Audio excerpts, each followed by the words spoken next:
नमस्कार, आदाब, सत श्री अकाल, गुड मॉर्निंग मेरे प्यारे साथियों। मैं हूं आपका होस्ट एंड दोस्त सुशांत राज। स्वागत करता हूं आपका अपना YouTube channel the goal study point. चलिए साथियों, आज क्लास स्टार्ट करते हैं। क्लास स्टार्ट करने से पहले आज का मोटिवेशनल कोट्स देखते हैं। ये जो सुंदर सा कथन देख रहे हैं, ये कथन एपीजे अब्दुल कलाम के द्वारा कहा गया था। एपीजे अब्दुल कलाम के द्वारा कहा गया था, जो हमारे देश के भूतपूर्व राष्ट्रपति रह चुके हैं और इनको मिसाइल मैन के नाम से भी जाना जाता था, अब्दुल कलाम को। इन्होंने कहा कि राजा की तरह जीने के लिए गुलाम की तरह मेहनत करनी पड़ती है। बहुत ही ये सेंटेंस है बहुत छोटा, लेकिन अपने आप में बहुत कुछ बयां कर रहा है। अगर आप इसको ध्यानपूर्वक इसको समझते हैं, सुनते हैं, तो ये बहुत कुछ बयां कर दिया। छोटा सा सब ये सेंटेंस बहुत कुछ आपको सिखा रहा है जिंदगी का। मतलब अगर आपको लाइफ में राजा की तरह, इन फ्यूचर अगर आपको एक किंग की तरह जीवन व्यतीत करना है, तो आपको सबसे पहले गुलाम की तरह मेहनत करना होगा। मतलब विद्यार्थी जीवन में अगर आप ऐसा सोच रख रहे हैं, विद्यार्थी, या फिर अगर आप जिंदगी में ऐसा सोच रख रहे हैं कि काश मेरा जीवन इन फ्यूचर किंग की तरह, मतलब अच्छे से कंफर्ट में कटे, तो अभी आपको कंफर्ट से बाहर निकल करके मेहनत करना होगा। चलिए आज का क्लास स्टार्ट करते हैं इस पॉजिटिव थिंकिंग के साथ।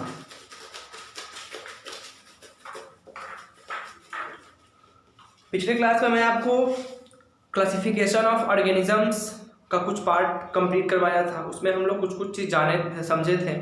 जैसे पिछले क्लास में मैं आपको बताया था नोमेनक्लेचर के बारे में, कि किस तरह से किसी ऑर्गेनिज्म का नेम दिया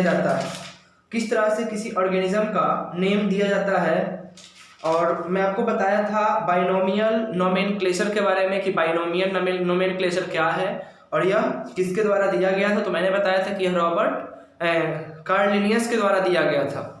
और मैं आपको बताया था कि एक संस्था है ICUN, बायोलॉजी में एक इंस्टीट्यूट है जिसका नाम है international union for conservation of nature. International union for conservation of nature, इसका मतलब होता है international union for conservation of nature. ये क्या करती है भैया? ये टैग देती है। किस चीज के टैग देती है? मतलब कि अगर आप, जैसे आप केमिस्ट्री में एक टर्म आपको बताया जाता होगा IUPAC क्या होता है? International union of pure and applied chemistry. क्या होता है इसका मतलब? International union of pure and applied chemistry. क्या होता है IUPAC? तो जैसे केमिस्ट्री में कोई भी एलिमेंट है, उस एलिमेंट को पीरियोडिक टेबल में जगह देना है, स्थान देना है, या फिर केमिस्ट्री में उसको ऐड करना है, तो यही संस्था, यही ऑर्गेनाइजेशन तय करती है कि इसको क्या नाम दिया जाएगा। मतलब किसी भी एलिमेंट का नेम देने के लिए IUPAC ही तय करती है। कहाँ है ये USA में है। इसका हेडक्वार्टर IUPAC का USA में है। बायोलॉजी में भी एक इंस्टीट्यूट है जिसका नाम है international union for conservation of nature. ये क्या करती है? कोई भी नया ऑर्गेनिज्म आता है, उस ऑर्गेनिज्म का नामकरण करती है, ये नाम देती है। तो यहाँ तक हम लोग कर लिए थे। और मैं आपको बताया था कि कार्ल लिनियस के द्वारा एक 2 किंगडम थ्योरी दिया जाता है। कार्ल लिनियस बोलते हैं कि इस वर्ल्ड में जितना भी ऑर्गेनिज्म है उसको 2 पार्ट में क्लासिफाई हम लोग कर सकते हैं। कौन कौन? तो अकॉर्डिंग टू कार्ल लिनियस ने कहा कि कोई भी ऑर्गेनिज्म है वो या तो प्लांट हो सकता है या फिर हो सकता है वो एनिमल, या तो प्लांट हो सकता है या फिर एनिमल हो सकता है। ऐसा मानना था किनका? कार्ल लिनियस का। साइंस कभी फिक्स नहीं रहता है। साइंस में जब रिसर्च होता है तब साइंटिस्ट के द्वारा दिया गया जो स्टेटमेंट है वह चेंज होते रहता है। इन्होंने 2 किंगडम थ्योरी देकर के ये चले गए। उसके बाद आते हैं अर्नस्ट हकल आते हैं। क्या नाम है? सबसे पहले समझिएगा 2 किंगडम थ्योरी, इंपॉर्टेंट चीज है। 2 किंगडम थ्योरी किसके द्वारा दिया गया था? तो ये दिया गया था कार्ल लिनियस के द्वारा। कार्ल लिनियस के द्वारा ये दिया गया था। ये किसके द्वारा दिया गया था? तो कार्ल लिनियस के द्वारा। उसके बाद हम लोग और आते हैं थ्री किंगडम में। तो थ्री किंगडम थ्योरी दिया गया किसके द्वारा? अर्नस्ट हकल के द्वारा। अर्नस्ट हकल, इन्होंने क्या कहा? ये बोले कि वर्ल्ड में जितना भी ऑर्गेनिज्म है वो 3 तरह का ऑर्गेनिज्म होगा। कौन कौन?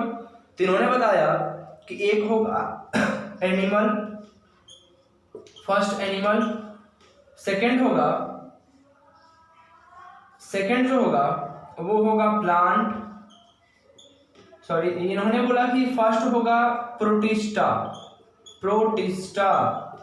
सेकंड होगा एनिमल और थर्ड होगा प्लांट। मतलब इनके अकॉर्डिंग ऑर्गेनिज्म को 3 पार्ट में क्लासिफाई किया गया। कौन कौन? प्रोटिस्टा, एनिमल और प्लांट। अब आप पूछिएगा प्रोटिस्टा क्या होता है?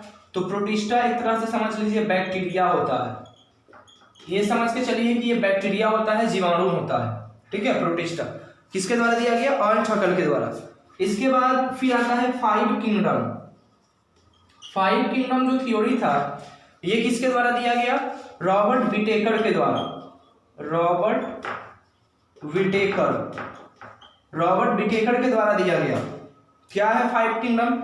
इन्होंने कहा कि भैया 3 किंगडम नहीं, 5 किंगडम। मतलब जितना भी ऑर्गेनिज्म है उसको आप 3 किंगडम में 3 पार्ट में डिवाइड नहीं कर सकते हैं, बल्कि वह 5 पार्ट में डिवाइड कर सकते हैं। मतलब कुछ ऐसा भी एनिमल है जो प्रोटिस्टे की तरह बिहेव नहीं करता है, एनिमल की तरह बिहेव नहीं करता है, प्लांट की तरह बिहेव नहीं करता है। तो इन्होंने 2 और इसमें ऑर्गेनिज्म को इंक्लूड किया। ठीक है, उसके बाद हम लोग अगर बात करते हैं, मैं आपको बताया था प्रीवियस क्लास में कि बाइनोमियल नोमेनक्लेचर क्लासिफिकेशन में जो बाइनोमियल नोमेनक्लेचर है ये किसके द्वारा दिया गया? कार्ल लिनियस के द्वारा। उसी तरह से नेक्स्ट मैं आपको बताया था कि टेक्सोनोमी जो वर्ड है, टेक्सोनोमी वर्ड किसके द्वारा दिया गया? मतलब टेक्सोनोमी जो थ्योरी है ये किसके द्वारा दिया गया? ये भी कार्ल लिनियस के द्वारा ही दिया गया। लेकिन अगर हम बात करते हैं कि टेक्सोनोमी जो वर्ड है इसका सबसे फर्स्ट बार इस शब्द का, इस वर्ड का यूज किसने किया था? तो इसका यूज किया था सबसे पहले कैंडोली ने।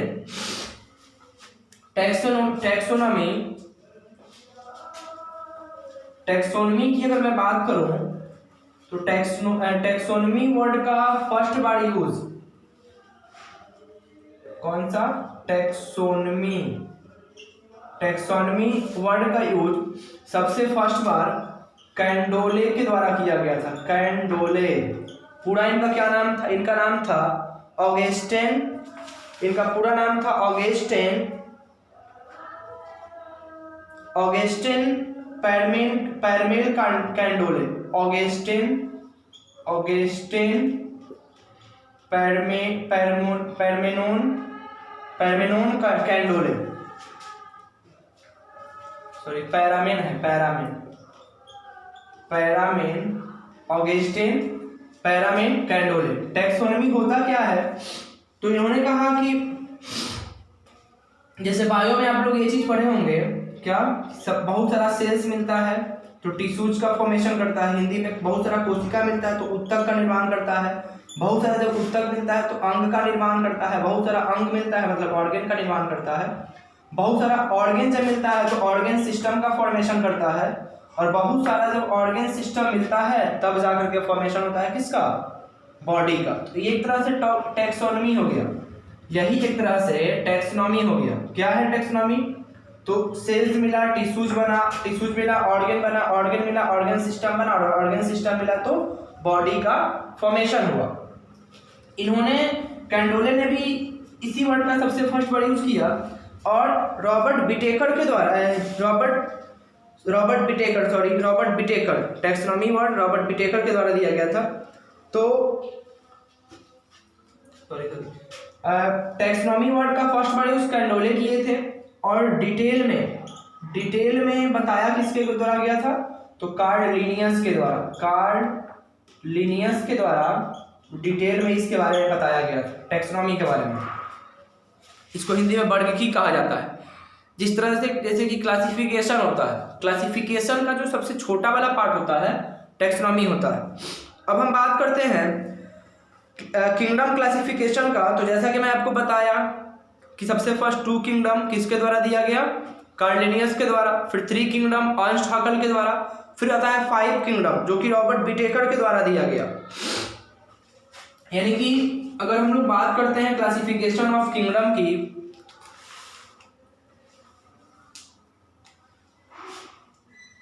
क्लासिफिकेशन ऑफ ऑर्गेनिज्म की, तो क्लासिफिकेशन ऑफ ऑर्गेनिज्म में सबसे फर्स्ट आते हैं कौन, अर्नस्ट हकल। सबसे फर्स्ट आते हैं उससे भी फर्स्ट आए थे, ये क्या नाम थे इनका, कार्ल लिनियस। कार्ल लिनियस, तो कार्ल लिनियस के बारे में मैं आपको बता ही दिया कि कार्ल लिनियस क्या दिए थे, 2 किंगडम थ्योरी दिए, फिर ये चले गए। फिर सेकंड आते हैं अर्नस्ट हकल। अर्नस्ट हकल क्या किए थे, ये 3 किंगडम थ्योरी दिए थे। कब दिए थे 3 किंगडम थ्योरी, तो ये 3 किंगडम थ्योरी इनके द्वारा दिया गया था 1804 में। 1894 में 1894 में अर्नस्ट हकल के द्वारा 3 किंगडम थ्योरी दिया गया। उसके बाद आते हैं फिर रॉबर्ट विटेकर। रॉबर्ट विटेकर के द्वारा 1969 में, रॉबर्ट विटेकर के द्वारा 1969 में थ्योरी दिया गया 5 किंगडम। बहुत इंपॉर्टेंट चीज है, कुछ बुक में इसके बारे में 1959 भी लिखा हुआ है। तो एक्चुअली में है क्या कि 1959 में रॉबर्ट विटेकर इस थ्योरी के ऊपर काम करना स्टार्ट किए थे, और 69 में इनका जो ये काम था वो कंप्लीट हुआ और पब्लिश होकर के हम लोगों के बीच आया। तो कुछ बुक 1959 लिखता है, कुछ बुक में 1969 लिखता है। उसके बाद आते हैं, उसके बाद जो नेक्स्ट पर्सन आता है, नेक्स्ट बंदा आता है, उसका नाम था कार्ल वोज।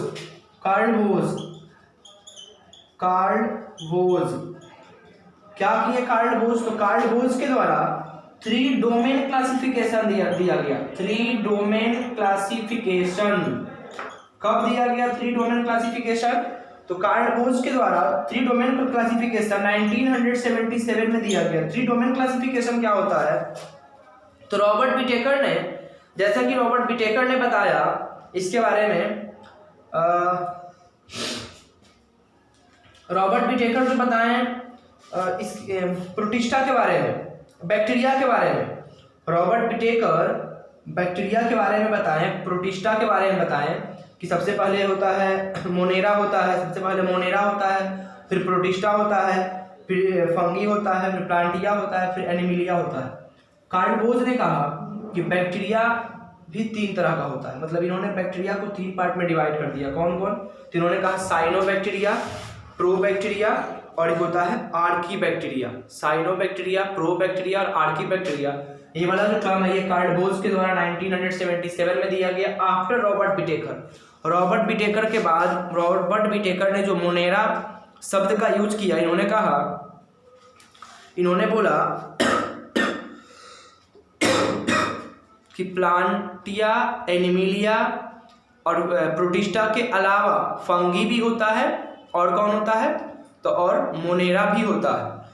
उसके बाद आते हैं कार्ल वोज 1977 में और बोले कि भाई ये जो मोनेरा है, मतलब बैक्टीरिया जो है, बैक्टीरिया भी 3 तरह का होता है, साइनोबैक्टीरिया, प्रोबैक्टीरिया और आर्कीबैक्टीरिया।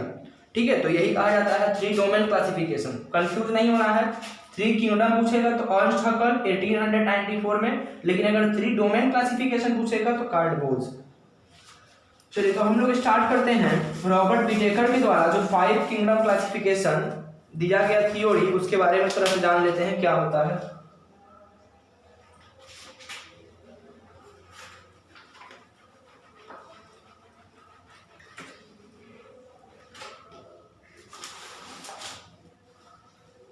फाइव किंगडम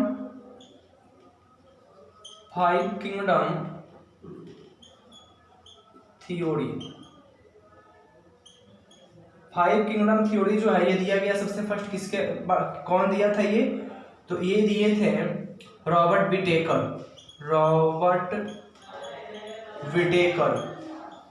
कब दिए थे रॉबर्ट विटेकर? तो ये दिए थे 1969। ठीक है, कहीं कहीं बुक में 1959 भी लिखता है। क्या क्या इन्होंने क्या बोला?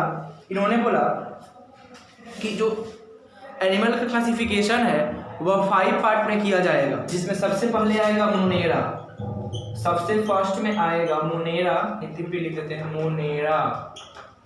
सेकेंड आएगा प्रोटिस्टा, प्रोटिस्टा, प्रोटिस्टा। थर्ड आएगा फंगी, जिसको हिंदी में कवक कहा जाता है।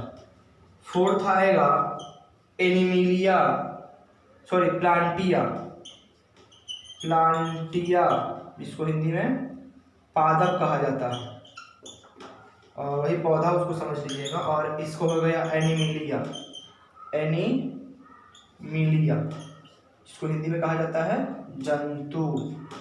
ठीक है, तो इन्होंने ये 5 किंगडम में ये दिया। इन्होंने 5 किंगडम जो थ्योरी दिया उसमें कहा कि ऑर्गेनिज्म 3 तरह का नहीं, 2 तरह का नहीं, बल्कि 5 तरह का होता है। सबसे फर्स्ट होता है मोनेरा, फिर प्रोटिस्टा, फिर फंगी, फिर प्लांटिया, एनिमिलिया। मोनेरा, प्रोटिस्टा, कवक, पादप और जंतु। अब हम लोग बारी बारी से मोनेरा के बारे में सबसे पहले जानते हैं कि मोनेरा होता क्या है। सबसे फर्स्ट हम लोग बात करते हैं मोनेरा का। मोनेरा क्या होता है? तो अगर मैं आपको बताऊं कि मोनेरा क्या होता है, मोनेरा क्या होता है, तो बस इतना सा समझ लीजिए कि मोनेरा बैक्टीरिया, जब भी मोनेरा का बात होगा तो मोनेरा बैक्टीरिया जो आप बोलते हैं बैक्टीरिया, ये बैक्टीरिया मोनेरा को ही कहा जाता है। हिंदी में जिसको जीवाणु आप बोलते हैं, जीवाणु, ये इसी को कहा जाता है। किसको? तो इसी को मोनेरा को कहा जाता है। अब आता है कि अगर मैं बात करूं सबसे छोटा बैक्टीरिया का, तो वो माइकोप्लाज्मा के कैटेगरीज में आता है। सबसे छोटा जो बैक्टीरिया होता है माइकोप्लाज्मा के कैटेगरीज में आता है, माइकोप्लाज्मा की कैटेगरीज में आता है, जिसका जो साइज है वह 0.2 एंगस्ट्रम होता है। 2 एंगस्ट्रम होता है, 0.2 माइक्रोन होता है, सॉरी 0.2 माइक्रोन होता है, 0.2 माइक्रोमीटर का होता है। ये एंगस्ट्रम बाई मिस्टेक हो गया, थोड़ा फिजिक्स का याद हो गया। 0.2 माइक्रोमीटर का होता है। ये किसके कैटेगरीज में आता है? तो माइकोप्लाज्मा के कैटेगरीज में आता है, माइकोप्लाज्मा के कैटेगरीज में आता है। क्या है ये? सबसे छोटा बैक्टीरिया, जीवाणु का साइज है 0.2 माइक्रोमीटर, माइकोप्लाज्मा के कैटेगरीज में ये आता है। मोनेरा क्या होता है समझ गए? जीवाणु को ही, मतलब एक तरह से समझ लीजिए कि जो जीवाणु है, बैक्टीरिया है, उसी का दूसरा नाम मोनेरा है, मतलब उसी को हम मोनेरा बोलते हैं। अब आता है कि इसके शेप के बारे में, तो इसका शेप वेसिली टाइप का होता है, मतलब कि इसका जो शेप होता है वह वेसिल टाइप का इसका शेप होता है। वेसिल का मतलब हो गया कि यह रड के समान होता है, रड के समान इसका शेप होता है। इसका तो मोनेरा का शेप कैसा होता है? रड के समान। सिंपली समझ लीजिए कि एक छोटा सा पतला सा रड है, मतलब यह एक बेसिल टाइप का शेप है इसका, जिसमें अगर एनर्जी डाल दिया जाए तो ये मूव करना स्टार्ट कर देगा। मतलब क्या होगा? मतलब हम बोले कि समझ लीजिए ये मार्कर है, ये रड के समान है, छोटा सा रड है, ये खोखला है, इसमें अगर हम एनर्जी डाल देते हैं तो ये मूव करना शुरू कर देगा। इसी को बोला गया मोनेरा। मोनेरा क्या होता है? तो समझ लीजिए ये मार्कर क्या है? मोनेरा है, मतलब खोखला सा मार्कर है, अंदर में पूरा इसका ये खोखला है। अगर इसमें हम एनर्जी डाल देते हैं तब ये मूव करने लगेगा, तो वो कहलाएगा मोनेरा। ये बोला गया किसके द्वारा? रॉबर्ट विटेकर के द्वारा। नेक्स्ट आता है कि बैक्टीरिया ही एक ऐसा, जैसे कि सबसे, अगर हम बात करते, जैसे कुछ लोग पूछते हैं कि सबसे पहले पृथ्वी पे क्या आया, अर्थ पे सबसे फर्स्ट क्या आया? तो सबसे फर्स्ट अर्थ पे आने वाला बैक्टीरिया है। और अगर मतलब भगवान ना करे ऐसा हो, लेकिन अगर पृथ्वी सपोज कीजिए आने वाले कभी समय में खत्म हो जाए, फिर पृथ्वी कभी खत्म हो जाए, आज से कई साल बाद पृथ्वी अगर कई लाख मतलब करोड़ों साल बाद, लाखों साल बाद अगर खत्म हो जाता है पृथ्वी, तो उस समय सबसे अंत तक रहने वाला जो ऑर्गेनिज्म है वह बैक्टीरिया ही होगा। आया भी बैक्टीरिया पहले और जाएगा भी बैक्टीरिया, हम लोगों के जाने के बाद भी बैक्टीरिया बच जाएगा यहाँ, तो बैक्टीरिया ही रह सकता है। उसके बाद देखिए बैक्टीरिया सभी जगह पाया जाता है, लो टेम्परेचर पे भी बैक्टीरिया हो सकता है और हाईएस्ट टेम्परेचर मतलब खौलते हुए पानी में भी बैक्टीरिया जीवित रह सकता है। अब वो डिपेंड करता है उसके मतलब किस तरह का वो बैक्टीरिया है। ऐसा कहा जाता है कि बैक्टीरिया अगर मतलब उस तरह का एडेप्टेशन है उसका, तो वह खौलते हुए पानी में भी जीवित रह सकता है और नॉर्मल टेम्परेचर पर मतलब सबसे लोएस्ट टेम्परेचर पर भी जीवित रह सकता है। अगर हम बात करते हैं थर्मोएसिडोबैक्टीरिया का, तो थर्मोएसिडोबैक्टीरिया सभी जगह पाया जाता है।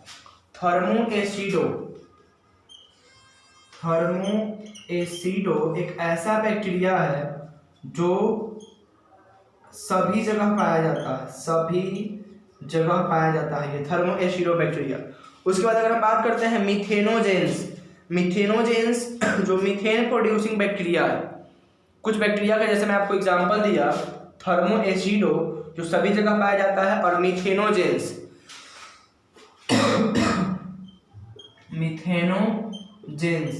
ये ऐसा बैक्टीरिया है जो मीथेन गैस प्रोड्यूस करता है, मीथेन गैस प्रोड्यूस करने वाला बैक्टीरिया है ये। तो बैक्टीरिया क्या होता है आप समझ गए, बैक्टीरिया क्या होता है ये आप समझ गए होंगे, आई होप बैक्टीरिया क्या होता है समझ गए होंगे। अब आता है कि जो मोनेरा होता है यह यूनिसेलुलर होता है तथा प्रोकैरियोटिक होता है। मोनेरा क्या होता है, तो मोनेरा यूनिसेलुलर होता है मतलब एक कोशिकीय जीवाणु है, एक कोशिकीय जीव है ये, और ये प्रोकैरियोटिक होता है। अब आता है कि सर यूनिसेलुलर क्या होता है, प्रोकैरियोटिक क्या होता है, तभी मैं बोला कि यूनिसेलुलर मीन्स होता है एक कोशिकीय, मतलब कि ये एक कोशिकीय क्या होता है, तो एक कोशिकीय जीव होता है। आप पूछिएगा एक कोशिकीय मतलब क्या, सपोज कीजिए हम एक कोशिकीय अगर जीव रहेंगे तो अपना हम आकार तुरंत में ऐसे गोल मटोल करके एकदम गोल कर लेंगे, मतलब तुरंत अपने आप को सिकुड़ा करके गोल कर लेंगे क्योंकि हम एक कोशिकीय हैं। लेकिन नहीं, हम एक कोशिकीय नहीं है, बहुकोशिकीय है, मल्टी सेलुलर ऑर्गेनिज्म है। तो मोनेरा होता है यूनिसेलुलर। दूसरा चीज की ये होता है कौन सा, तो ये होता है प्रोकैरियोटिक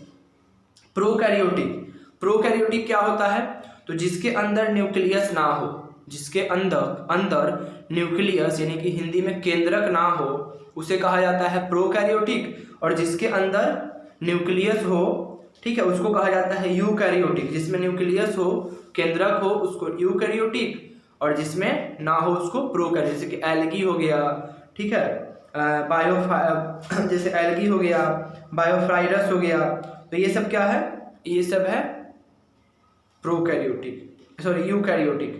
ये सब क्या, एल्गी क्या है, यूकैरियोटिक।